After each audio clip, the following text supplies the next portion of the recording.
Hi hello నమస్తే welcome back to my channel. ఈ తరం కోడలు కథ చాలా ఇంట్రెస్టింగ్గా ఉంది కదూ. మరి ఆలస్యం దేనికి, కథలోకి వెళ్ళిపోదామా? ఆ పూటకు అంతటితో పని ముగించుకొని నెమ్మదిగా బసకు చేరుకున్నాను. తలుపు తీసి లోపలికి వెళ్ళేటప్పటికి ఇంటి వద్ద నుంచి మా నాన్న వ్రాసిన ఉత్తరం లోపల పడి ఉన్నది. కింద ఉన్న ఉత్తరం తీసి బల్ల మీద పెట్టి బట్టలు మార్చుకొని ముఖ ప్రక్షాళనాధికము ముగించుకొని సావకాశంగా కూర్చొని ఉత్తరం విప్పి చదువుతున్నాను. అనుకున్నంతా అయింది. ఉత్తరం సారాంశం ఏమిటంటే, నేనిక్కడ ఇలా హోటల్ మెతుకులు తింటూ ఆరోగ్యం పాడు చేసుకోవడమున్ను, అక్కడ భీమవరంలో కోడలు నీకోసం బెంగ పెట్టుకుంటూ ఉండడమున్ను ఏమీ బాగోలేదు కనుక నన్ను వెంటనే ఇంటికి వచ్చి పునఃసదానం కానిచ్చుకొని నన్ను మద్రాసులో కాపురం పెట్టుకోక తప్పదని, ఇది శిరసావహించక తప్పదని మా నాన్నగారి కఠోర శాసనం. ఆ ఉత్తరం చూసుకొని ఏమనాలో కాదు ఏమనుకోవాలో తోచలేదు. మా నాన్న ఎప్పుడూ ఏ శాసనం జారీ చేసినా అది ధిక్కరించేదిగా లేక ధిక్కరించవలసినదిగా ఎప్పుడూ ఉండదు. మామూలు లా పుస్తకాల్లో ఏ శాసనాన్ని గురించి అయినా అభిప్రాయ భేదాలు ఉండడానికి అవకాశం ఉంటుంది. కానీ మా నాన్న నోటి వెంట వచ్చే శాసనానికి ఆ అవకాశం ఎప్పుడూ ఉండడం వీలు లేకపోవడం దాని విశిష్టత. ఇలా అనుకుంటూ ఏమి చేయడమా అని ఆలోచిస్తూ ఎంతసేపో మూగనై స్తబ్దుగా అలాగే కూర్చుండిపోయాను. కొంతసేపటికి ఆయన చేసిన నిర్ణయము సబబేననిపించింది. అందుకు కారణం బహుశా మానసికంగా కొద్ది రోజుల క్రితమే నేను అనుకోకుండానే నేను ఈ నిర్ణయానికి వచ్చి ఉంటాను అనుకున్నాను. సరే, ఇంకా దానికంత ఆలోచన ఎందుకు, ముందు వెళ్ళి ఓ కప్పు కాఫీ కడుపులో పడితే కొంచెం మాంద్యం వదిలి ఏదో నిర్ణయానికి రావచ్చునని నిశ్చయం చేసుకుని మా అయ్యారు దగ్గరకు బయలుదేరాను. అక్కడ మామూలు కంటే ఎక్కువ మోతాదు పడినా ఇంకా ఏ నిశ్చయానికి రాలేక బీచ్కి వెళ్ళాను. శూన్య మనసుతో సుమారు 2 గంటల సేపు అక్కడే కూర్చున్నాను. ఒంటరిగా అక్కడ సముద్రపు హోరు, శీతల పవనం దగ్గర నుంచి దూరం నుంచి గాలిలో కొట్టుకు వచ్చి నా చెవిని పడుతున్న ముద్దుల ముచ్చట్లు, ఆ ముచ్చట్లలో నవ్వులు, ఆ నవ్వుల వెనక హాయి, ఆ హాయి వెనకున్న ఆనందము అన్నీ నాలో అనుకోని వింత చైతన్యాన్ని కలిగించినాయి.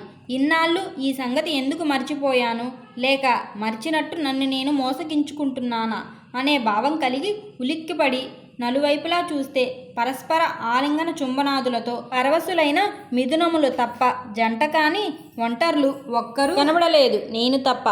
నా అనిశ్చిత స్థితి వదిలిపోయి ఎప్పటి వల్లనే మా నాన్న శాసనం అవశ్యమనుసరణీయమే అనే నిశ్చయానికి వచ్చి తిన్నగా మా ప్లేడర్ గురువుల దగ్గరకు వెళ్ళాను.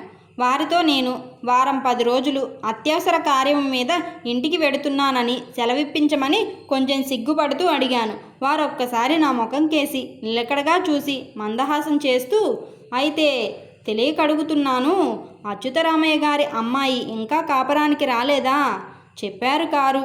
ఈ పొరపాటు ఎవరి వల్ల జరిగిందో సరే, ఎవరి వలన అయితేనేమి వెంటనే వెళ్ళి ఆ వ్యవహారం త్వరలో రైటు చేసుకొని మళ్ళీ మరిచిపోక ఒంటరిగా కాక ఆ అమ్మాయిని కూడా, ఆ అమ్మాయి పేరు సరస్వతి అని కదూ అన్నారు, వెంట పెట్టుకొని రాండి.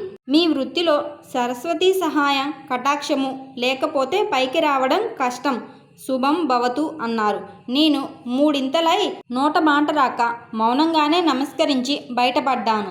మరునాడు ఇంక వారికి కనపడకుండానే ఏవేవో ఊహించుకుంటూ ఏవేవో కంటూ తుదకు బసకు చేరుకొని 2 మెతుకులు ఎలాగో నోట్లో వేసుకొని కొన్నవన్నీ మర్చిపోకుండా చేత పట్టుకొని గాలిలో తేలుతూ స్టేషను చేరుకున్నాను. అలా గాలిలోనే మొగలుతుర్రు వెడదామనుకున్నాను, కానీ రైలు ఎక్కక తప్పలేదు.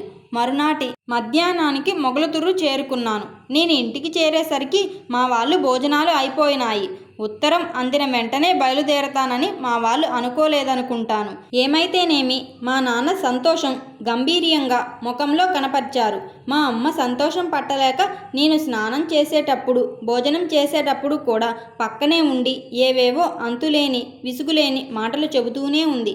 మా అమ్మకిన్ని మాటలు వచ్చునా అనుకున్నా. 2-3 రోజులు ఊపిరాడకుండా మా నాన్న నరసాపురం వెళ్ళి అక్కడ బట్టల దుకాణాలకు, బంగారు పనివాళ్ళ ఇళ్లకు కాలికి చక్రాలు కట్టుకొని అలా తిరుగుతూనే కొనే వస్తువులు కొంటూ, చేయించేవి చేయిస్తూ, ఇతర పనులు పురమాయించే వాళ్లకు పురమాయిస్తూ, నాకు మటుకు ఏ పని చెప్పకుండా 1000 చేతులు 1000 కాళ్ళు ఉన్నట్టుగా అన్నింటికీ తానొక్కడే అయి ఎక్కడ ఏ లోటు రాకుండా సమస్తమై ఏర్పాట్లు చేసుకొచ్చాడు. 4వ రోజున సూర్యాస్తమయానికే భోజనాధికములు ముగించుకొని వచ్చిన కొద్ది బంధువులతో 4-5 2 బండ్లు కట్టించుకొని భీమవరం తెల్లవారేసరికి చేరుకున్నాం. పెళ్లికి తరలి వెళ్ళడం అంటే అదో దర్జాగాను సరదాగాను ఉన్నది. కానీ నేడి కార్యక్రమానికి బంధువులను మనం పిలవడము బాగాలేదు. ఉత్తరము అందగానే వాళ్ళందరూ పరిగెత్తుకొని తగుదునమ్మా అని తయారు కావడం అంతకంటే బాగాలేదు. ఇంతమంది కట్టకట్టుకుని వెళ్ళడం నాకెంత మాత్రమూ బాగాలేదు సరికదా. ఎంతో సిగ్గుగా కూడా ఉన్నది. వీళ్ళిక్కడ ఏం చేస్తారు? 3 రోజులు వీళ్లకు కాలక్షేపం ఎలా అవుతుంది అని ఒక్కసారి అనుకొని నవ్వుకొని నా భావనా ప్రపంచంలోకి వెళ్ళిపోయి మధురాతి మధురమైన కలలు కంటూ భీమవరం చేరాము. ఊరు బయటనే మా రాకకై నిరీక్షిస్తూ ఉన్న మా మామగారి గుమస్తాలు నౌకర్లు నాకు స్వాగతం చెప్పి ఊళ్ళోకి తీసుకువెళ్లారు. ఇకనక్కడ జరగవలసినవన్నీ యథావిధిగా ఏ లోటు లేకుండా జరిగినట్టే నా అనుమానం. ఏమంటే ఏం జరిగినదో నాకేమీ తెలియదు. 3 రోజులని అన్నారు కనుక కాబోలనుకున్నాను. నేను 3 నిమిషాలే అనుకున్నాను. ఏమర్రా ఆ దంపతులు ఇంకా ఊడిరారేం అని పురోహితుడు కేక వేస్తుంటే నా సరస్వతి నా భుజం మీదను తల వంచి బుగ్గలు గులాబీలు పులుముకొని ముసిముసి నవ్వులు నవ్వుతుంటే మేము ఒక్కరమే అనుకుంటుంటే ఇద్దరంటాడేమిటి వెర్రిముండా కొడుకు అనుకున్నాను కూడాను. ఏమండి ఈ మాటు ఆ మాట అంటే మాట దక్కదు సుమండి అని అందామనుకున్నాను కూడాను. సరే అదంతా ఎందుకని 4వ నాడు పెందలాడే విందులారగించి మా మామగారి పలుకుబడి వల్ల వచ్చి వాకిట్లో ఉన్న 4 కార్లలోనూ మేమంతా సర్దుకొని సాయంకాలానికి మొగలుతురు చేరుకున్నాం. అప్పటికప్పుడే మాకు పలహారాలు వగైరా అన్నీ అమర్చి ఉంచారు. మా ముసలివారు కొంతమంది 2 వంట బ్రాహ్మణులు కలిసి ఏ ఆలస్యము ఏ లోటు లేకుండా మేము పాద ప్రక్షాళనాధికములు చేసుకోవడం తడవుగా అన్నీ అందించారు. మళ్ళీ ఇక్కడ మాకేమీ ఎవరూ చెప్పకుండా చేయకుండా 3 రోజులు అయిందన్నారు. వచ్చిన బంధువులు చాలా సంతోషించి దేనికో తెలియదు మేమిచ్చిన బహుమతులు అందుకొని శీఘ్రమేణ సుపుత్ర ప్రాప్తిరస్తు అని ఆశీర్వదించి వాళ్ళ దారిన వాళ్ళు వెళ్ళిపోయారు. వెడుతూ వీళ్ళకి తొందర మాటలు ఎందుకు అనుకున్నాను. సరస్వతి వచ్చే నవ్వును ఆపుకుంటూ తుర్రుమని లోపలికి పరిగెత్తింది. మరొక 1 వారం రోజులు అని మా వాళ్ళు అంటుండగా విన్నాను.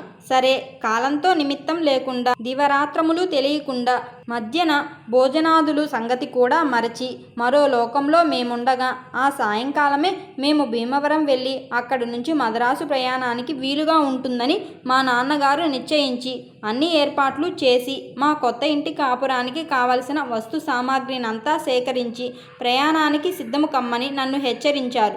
నేను ఉలిక్కిపడి సరస్వతితో ఈ సంగతి చెప్పి సాయంకాలానికి అన్నీ సవరించుకొని ప్రయాణానికి సన్నద్ధులమయ్యాము.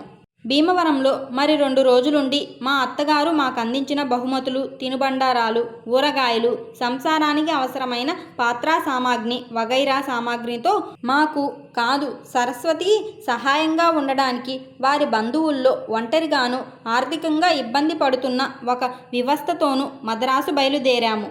మహానుభావుడు పానుగంటి వారు కుంకుమ బరిలో విభూతి పండు అన్నట్లు మా మామగారు అనేక విధాలుగా మద్రాసు కాపురము ప్రాక్టీసు ప్రస్తుతానికి వాయిదా వేసి కొంతకాలం ఇక్కడనే ఉండి కొంత అనుభవం సంపాదించిన మీదటను మద్రాసులో ప్రాక్టీసు పెడితే చాలా అనుకూలంగాను వీలుగాను ఉంటుందని ఎన్నో విధాలా చెప్పారు. కానీ నాకు ఆ మాటలు నచ్చలేదు.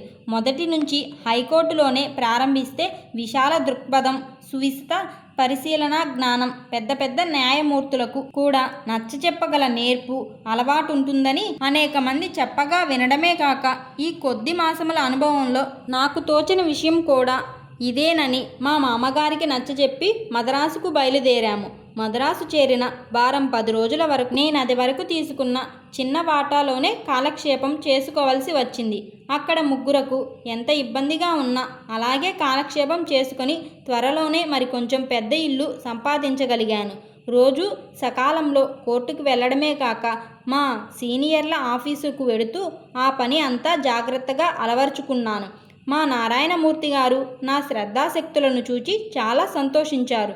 బాబు, ఇకనేదైనా కేసు నువ్వు స్వతంత్రంగా తీసుకొని వాదిస్తుంటే చూడవలనని కుతూహలంగా ఉన్నది అంటూ ఒక రోజున అప్పీలు ఒకటి నా చేత పెట్టించారు.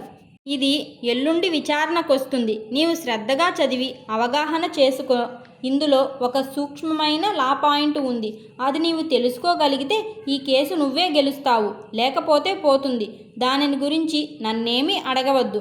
నేను నీ పక్కనే ఉంటాను, నీ వాదన వింటాను. నేను అనుకున్న పాయింట్ నీవు చెప్పలేకపోతే అప్పుడు నీకు ఆ పాయింట్ కాగితం మీద వ్రాసి అందిస్తాను. మన క్లయింట్ కేసు మనం పోగొట్టకూడదు కదా అన్నారు నవ్వుతూ. నీవు సరిగ్గానే ఈ కేసు అర్థం చేసుకుంటావని నేను అనుకుంటున్నాను. పాయింట్ నీవు తప్పక చెప్పగలవని ధైర్యం ఉన్నది. ఏమంటావు అన్నారు. చిత్తం, ఇంకా అనడానికేమున్నది, తప్పక ప్రయత్నం చేస్తాను. మీ యోచనా పద్ధతులు కొన్ని అవగాహన చేసుకున్నాను కదా, అందుచేతను అంతా సవ్యంగానే జరుగుతుందని ఆశిస్తాను అని వారి దగ్గర సెలవు తీసుకొని నా బస్సుకు వెళ్ళిపోయాను. మరునాడు వారింటికి వెళ్లకుండా కోర్టులోనే వారిని కలుసుకున్నాను. మూడవ నాడు కూడా అంతే. ఆ రోజునే ఆ కేసు విచారణ. నా జీవితంలో మొదటిసారిగా కోర్టులో, హైకోర్టులో నిలబడి మహామేధావులైన జడ్జీల ఎదుట నేను వాదించడం జరిగింది. ఒక్కసారి నేను లేచి నిలబడి గౌను సరిగ్గా భుజం మీదకు సర్దుకొని తలపైకెత్తి జడ్జి గారి వైపు చూసేసరికి ఆయన తీక్షణంగా ఎవరీ కుర్రవాడు అన్నట్లు నా కేసి చూస్తున్నారు. నేను నమస్కార సూచకంగా తల వంచి ప్లీడరు వైపు తిరిగేటప్పటికీ చాలామంది కేవలం నన్ను చూడడానికి, నా వాదన వినడానికే వచ్చినట్టు యువకులు చాలామంది కనపడ్డారు. నేను చిరునవ్వుతో కనపడకుండా వారి వైపు కూడా తల వంచి నా వాదన ప్రారంభించాను. కోర్టు హాల్ అంతా నిశ్శబ్దమైనది. ఆంగ్ల భాషలో నిస్సంకోచంగా, వ్యర్థవాక్యాలేమీ లేకుండా ఎన్ని సంవత్సరాల అనుభవమో ఉన్నట్లుగా మాట్లాడే నన్ను చూస్తూ కూర్చున్నారు. సుమారు 6 గంటలైన తరువాత పరీక్షా సమయం అన్నట్లు ఈ వాదనలో క్లిష్టమైన ఘట్టం దగ్గరికి వచ్చాము. నేను అవలీలగా, అప్రయత్నంగా, అనాలోచితంగా చెప్పినట్టుగానే 2 ముఖ్యమైన పాయింట్లు చెప్పి నా వాదన ముగించి న్యాయాధిపతుల వైపు తిరిగి మళ్ళీ నమస్కార సూచకంగా తలవంచి కూర్చున్నాను. నారాయణమూర్తి గారు బ్రహ్మానందపడ్డారు. మిగతా వకీళ్ళంతా శబాష్ అనే భావం తమ ముఖంలో వ్యక్తం చేశారు. ప్రతివాది ఒక 10 నిమిషాలు నా వాదనకు ప్రతివాదన చేశారు. అందులో స్వరహస్యం లేదని నాకు కూడా అర్థమైంది.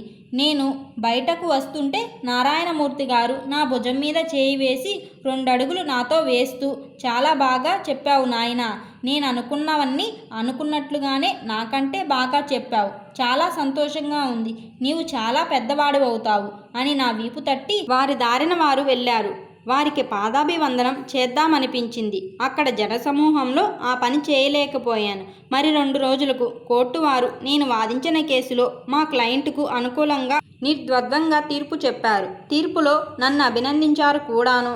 ఇలా కొన్నాళ్ళు అప్పుడప్పుడు ఏదో కేసు నారాయణమూర్తి గారు నాకు ధైర్యంగా ఒప్పచెప్పడమే కాకుండా కొన్ని కేసులు అనగా అప్పీళ్ళు వైపు నుంచి తిన్నగా నా దగ్గరకు రావడం మొదలుపెట్టాయి. నా ఖ్యాతి అంతవరకు వ్యాపించి నాకు కేసులు ఎవరిప్పిస్తున్నారా అనుకున్నాను. మొదట మా మామగారు ఇక్కడ నా గురించి వాకబు చేసి నా ప్రయోజకత్వం తెలుసుకొని సాదరంగా, నమ్మకంగా వారి తాలూకు స్నేహితుల తాలూకు అప్పీలను నా దగ్గరకు తిన్నగా పంపిస్తున్నారని తెలుసుకున్నాను. ఇక నింటివర్ధను రోజురోజు కోర్టు వ్యవహారాల్లోనూ, లా పుస్తకాల్లోనూ నిమగ్నుడనై క్లయింట్లతోనూ ఎక్కువ కాలక్షేపం చేస్తుంటే మా సరస్వతికి ఏ కాలక్షేపం కాక కొంచెం అలగడం, చిరుకోపం ప్రదర్శించడం మొదలుపెట్టింది. అందుచేతను విధిగా సాయంకాలం తీరిపి చేసుకుని బీచ్కి షికారుకు తీసుకువెళ్లడం మొదలెట్టాను. మొదటి రోజున ఎంతో హాయిగా ఉన్నదనుకున్నది. మరి 2 రోజులైన తర్వాతను ఏమిటండి ఇక్కడ ఇంత సమ్మర్దము, ఇంత సమూహము, ఎక్కడ ప్రశాంతంగా కూర్చోవడానికైనా చోటు కనపడదేం? ఈ మద్రాసు వాస్తవ్యులు ఇల్లు వాకిళ్ళు ఉండవా ఏమిటి? పైగా ఇదేమిటండి, వచ్చిన వాళ్ళేదో కాసేపు కూర్చొని ఇంటికి పోకుండా ఇంత బాహాటంగా స్త్రీ పురుషులు అంతా అలా ఒకళ్ళనొకళ్ళు ఊపిరాడకుండా ఆ కౌగిలింతలేమిటి, ఆ ముద్దులేమిటి, ఆ సరసాలేమిటండి అన్నది ఎంతో ఆశ్చర్యంతో.